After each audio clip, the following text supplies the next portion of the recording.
Assalamualaikum warahmatullahi wabarakatuh. Selamat pagi anak-anak. Pagi ini kita akan mempelajari materi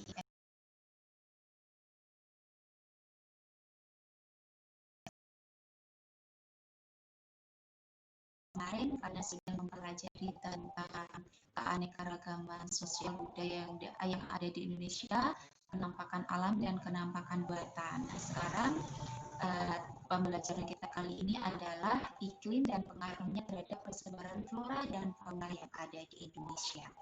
Apa itu flora, apa itu fauna?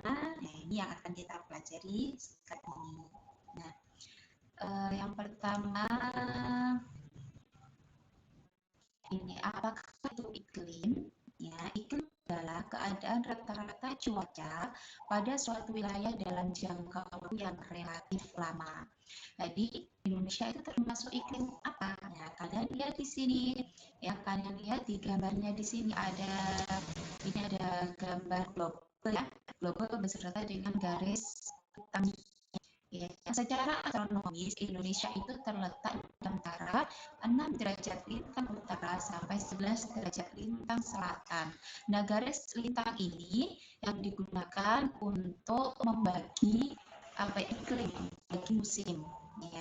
Ya. Sedangkan nanti ada yang garis bujur. Garis bujur ini untuk menentukan waktu. Ya. Saya ulang lagi ya, secara astronomis Indonesia itu terletak di antara 6 derajat lintang utara sampai dengan 11 derajat lintang selatan. Dan Indonesia itu dilalui oleh garis khatulistiwa. Mana garis khatulistiwanya? Ini garis yang membagi garis khayal ya bukan garis sebetulnya tadi garis khayal yang membagi bumi menjadi dua bagian yang sama, utara dan selatan. Nah, karena secara astronomis tadi Indonesia terletak di antara 6 derajat lintang utara sampai 11 derajat lintang selatan, berarti Indonesia berada di warna yang hijau ini. Ya, kalau di warna hijau ini berarti Indonesia berada di iklim apa? Ya, berada di iklim tropis, di mana ciri-ciri dari iklim tropis itu adalah rentang waktu siang dan malam itu sama, yaitu 12 jam. Untuk suhunya ya rata-rata di antara 18 derajat Celcius sampai dengan 27 derajat Celcius. Nah, ya, selain iklim itu ada cuaca. Nah, kita kan sering ya mendengar istilah iklim, mendengar istilah cuaca, tapi apa tuh itu cuaca, apa tuh itu iklim? Itu tadi sudah saya jelaskan. Sekarang cuaca. Cuaca adalah keadaan suhu udara, tekanan udara, curah hujan, angin, dan sinar matahari pada waktu pendek dan tempat tertentu. Jadi bedanya dengan iklim, kalau iklim tadi waktunya panjang, relatif lama, sedangkan kalau cuaca itu waktunya pendek.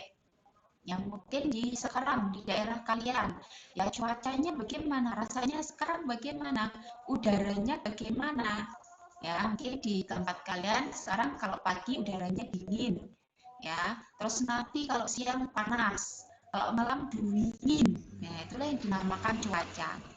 Mungkin di tempat kalian sekarang dingin biasa, tidak hujan, tapi di tempatnya benar gerimis.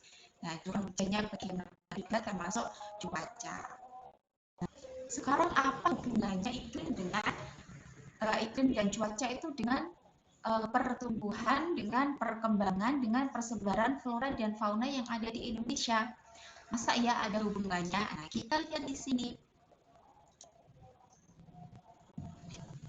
Nah, iklim memiliki peran penting dalam persebaran flora dan fauna yang ada di Indonesia.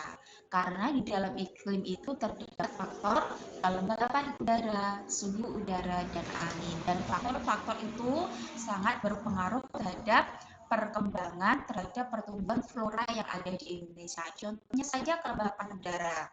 Ya, kelembapan udara itu nanti berpengaruh terhadap tanah. Nah, tanah tentang kesuburan tanahnya. Kalau tanahnya itu subur, maka flora atau tumbuhan akan cepat tumbuh di daerah tersebut. Ya, akan tumbuh subur tersebut. Nah, sekarang kalau suhu udara itu juga berpengaruh terhadap pertumbuhan dan perkembangan flora atau tumbuhan yang ada di daerah tersebut. Nah, contohnya saja di Indonesia. Indonesia karena curah hujannya bagus, panas mataharinya tidak terlalu panas, ya makanya hutan-hutan di Indonesia itu berkembang atau tumbuh dengan baik. Ya, itu ya. Terus sekarang angin, apakah angin juga berpengaruh pada pertumbuhan? Sangat berpengaruh sekali. Ya, pengaruhnya terhadap apa? Terhadap penyerbukan, proses penyerbukan pada tumbuhan, proses pertumbuhannya, proses perkembangbiakannya. Ya, karena ada sebagian tumbuhan itu penyerbukannya ada yang dibantu oleh angin. Nah, itu ya. Nah, jika tumbuhan itu hidup subur di daerah tersebut, maka akan memancing hewan-hewan akan datang ke daerah tersebut. Nah, di sini contohnya aja gambarnya. Di sini banyak sekali tumbuhan yang hidup di daerah tersebut. Banyak rumputnya, tumbuhan pohon-pohonnya, daun-daunnya lebat, ya. Dengan tumbuh suburnya tumbuhan di daerah tersebut, dengan tumbuh suburnya flora di daerah tersebut, maka hewan-hewan atau fauna akan terpancing datang ke daerah tersebut untuk mencari makan. Nah, hewan itu adalah hewan herbivora. Hewan herbivora atau pemakan tumbuhan. Nah, pemakan tumbuhan ini kalau sudah ada di daerah tersebut akan memancing hewan-hewan yang lain, yaitu hewan pemakan hewan yang lain, ya, karnivora ini, ya, akan datang ke daerah tersebut juga. Nah, itu ya. Selain iklim, selain cuaca, ternyata manusia itu juga sangat mempengaruhi terhadap penyebaran flora dan fauna yang ada di Indonesia. Contohnya apa? Dengan berkembangnya ilmu dan teknologi yang ada di dunia ini, manusia itu bisa mengembangkan varietas atau jenis flora dan fauna yang baru. Contohnya gambar ini, Cah. Ya, ini adalah ya dengan perkembangan ilmu pengetahuan dan teknologi, manusia bisa mengembangkan apa ya varietas atau jenis tumbuhan atau flora yang baru dengan menggunakan kultur jaringan. Ya. Nah, selain menggunakan ilmu dan teknologi, ternyata penyebaran flora dan fauna oleh manusia itu dengan cara mungkin kalau kita datang ke Malang, ya ke Malang kan tumbuhan antar Malang dengan Kediri berbeda. Ya, kita datang ke Malang, oh bunganya bagus-bagus. Contohnya krisan. Kalau krisan itu di Malang itu tumbuh dengan subur karena suhu kelembapan udara dan anginnya, cuacanya itu sangat berpengaruh terhadap tanaman krisan. Nah, karena tanamannya atau bunganya bagus, kalian bawa ke Kediri. Ya, yang seharusnya tanaman krisan itu ada di Malang, nah bisa tersebar di Kediri, bisa ada di Kediri. Nah, itu contoh penyebaran flora dan fauna karena manusia. Ya, contohnya lagi kalau fauna aja. Kalau fauna mungkin apa ya burung yang ada di Papua sana, burung cendrawasih. Ya, burung cendrawasih karena mungkin dibawa ke Jawa ya karena ada penangkarannya ditangkarkan di situ dilindungi di Jawa. Ini contoh ya, dilindungi di Jawa ya yang seharusnya si cendrawasih itu merupakan hewan khasnya Papua karena dibawa ke Jawa ya penyebarannya ada di Jawa juga ya. Nah, terus ini contoh dari persebaran fauna yang ada di Indonesia. Di sini ada petanya. Nah, persebaran fauna di Indonesia itu dibagi menjadi 3 bagian wilayah. Ada tipe Asiatis, ada tipe peralihan, dan tipe Australis. Maksudnya bagaimana? Nah, di sini kalian lihat gambar petanya. Ya, persebaran hewan yang ada di Indonesia, persebaran fauna yang ada di Indonesia. Di sini ada garis ya, ada garis kailnya, ada garis Wallace ya. Ini nanti yang memisahkan hewan bertipe Asia dengan hewan yang bertipe peralihan. Ya, maksudnya bagaimana? Ya ini jadi kalau hewan yang ada di Sumatera, yang ada di Jawa, yang ada di Kalimantan, ini merupakan tipe Asiatis yang ada di benua Asia. Banyak tersebar di benua Asia. Itu. maksudnya tipe Asiatis itu seperti itu. Nah, ini hewan khasnya yang ada di Pulau Sumatera ini ada beruang madu, ada harimau Sumatera, dan ada gajah. Ini 3 hewan ini sudah sangat langka dan sangat dilindungi di Pulau Sumatera. Nah, terutama ini gajah ya, kalau gajah itu ada di Lampung, tempat penangkarannya, tempat perlindungannya, Suaka Marga Satwanya di Waikambas, ya. Terus kalau harimau Sumatera itu ada di hutan Aceh sana, di hutan Sumatera, ya beruang madu juga sama. Terus kalau di Jawa itu yang terkenal di Banten ini ada badak bercula satu, ini satwa Suaka Marga Satwanya bernama Ujung Kulon, hutan Ujung Kulon sana di Banten. Terus ada harimau Jawa, terus ada banteng. Kalau banteng itu ada di Jawa Timur. Tuh. Kalau Kalimantan hewan yang dilindungi adalah nih orangutan, ya, karena di sana itu apa ya? Karena jumlah dari orangutan itu sekarang semakin sedikit, makanya dilindungi oleh pemerintah di hutan lindung di Kalimantan sana. Terus sekarang yang tengah ini namanya tipe peralihan, tipe asli Indonesia. Ada di Pulau Sulawesi, ada di Pulau Sunda Kecil. Sunda Kecil itu tanah Bali, Tenggara Timur, Nusa Tenggara. Nah, di sini yang ikonnya Indonesia adalah komodo. Komodo ini dilindungi di Pulau Komodo di Provinsi Nusa Tenggara Timur. Terus di sini ada, kalau di Sulawesi itu yang terkenal adalah anoa. Ya, dilindungi di hutan Sulawesi sana.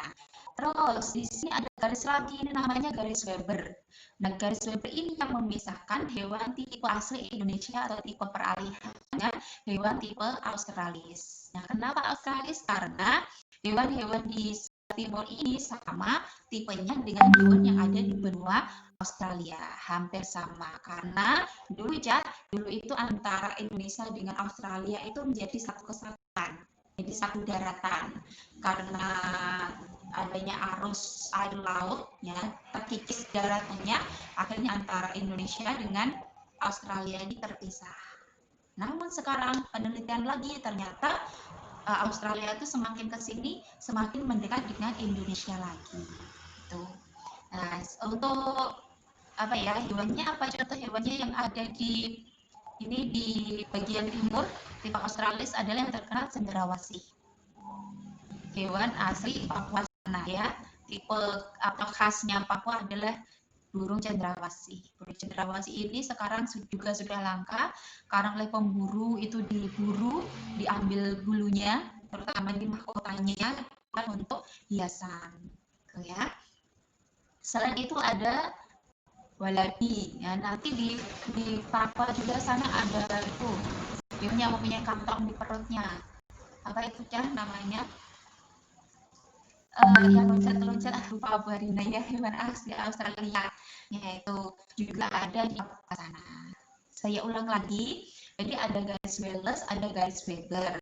Kalau garis Wallace ini yang memisahkan antara hewan tipe Asiatis dengan tipe peralihan. Kalau di sebelah barat dipisahkan oleh garis Wallace, kalau di sebelah timur dipisahkan oleh garis Weber. Kalau Asiatis dipisahkan Wallace, kalau Australis dipisahkan oleh garis Weber. Tuh. Nah, begitu juga dengan persebaran flora atau persebaran tumbuhan yang ada di Indonesia, itu juga dibagi menjadi 3 bagian. Tipe Asiatis, peralihan atau asli Indonesia, dan tipe Australis. Nah, ini tumbuhan ciri khas setiap provinsi yang ada di Indonesia. Ya, di sini di Aceh ada namanya bunga cempaka. Kalau di nyanyiannya orang Aceh sana bunga jempa itu ya, itu cempakanya orang Aceh. Terus yang ada di Kepulauan Riau ini ada daun sirih, itu menjadi tumbuhan khasnya Kepulauan Riau. Terus di sini ya, yang paling terkenal di Pulau Sumatera itu adalah ini bunga bangkai, ya, atau Rafflesia arnoldi. Ya, ini kenapa dinamakan Rafflesia arnoldi? Ini ada ceritanya, karena yang menemukan bunga ini adalah istri dari Jenderal Inggris yang bernama Thomas Raffles, Sir Thomas Raffles, ya, yang dulu menjajah Indonesia, Gubernur Jenderal Inggris ya, yang memimpin tentara Inggris yang menjajah Indonesia yang bernama Sir Thomas Raffles, dan istrinya waktu berkunjung ke hutan Bengkulu menemukan bunga bangkai ini dan dinamakanlah bunga ini adalah bunga Rafflesia. Terus kalau di Palembang ini yang terkenal ada dukunya, namanya duku Komering. Ya, pasti kalau waktu musim duku di Kediri banyak duku Palembang, duku Komering yang daunnya besar-besar dan manis. Ya. Terus kalau di Jawa sekarang, kalau Jawa Timur, tumbuhan khasnya adalah bunga sedap malam yang sangat wangi gitu ya. Miliknya Jawa Timur, ciri khasnya atau tumbuhan khasnya Jawa Timur itu adalah sedap malam. Kalau di Jakarta ini namanya salak pondok, salak tumbuhan khasnya adalah salak. Terus kalau di Kalimantan, di Kalimantan ini yang paling dilindungi di hutan Kalimantan adalah anggrek hitam. Karena apa? Ini anggrek hitam ini sudah langka dan banyak ilmuwan yang menelitinya, meneliti di hutan Kalimantan anggrek ini.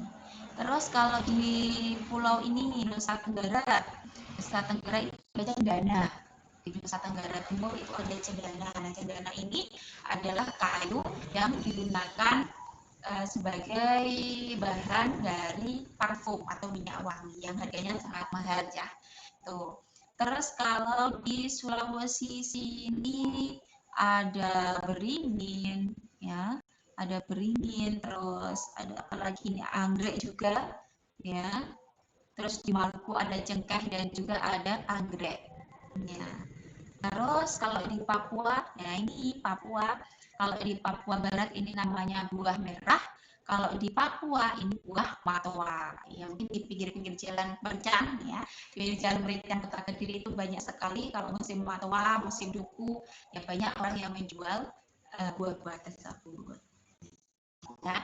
Nah itu untuk penjelasan tentang iklim, tentang cuaca, persebaran flora, fauna, ya di Indonesia. Demikian penjelasan dari Kak Alina. Demikian, assalamualaikum warahmatullahi wabarakatuh.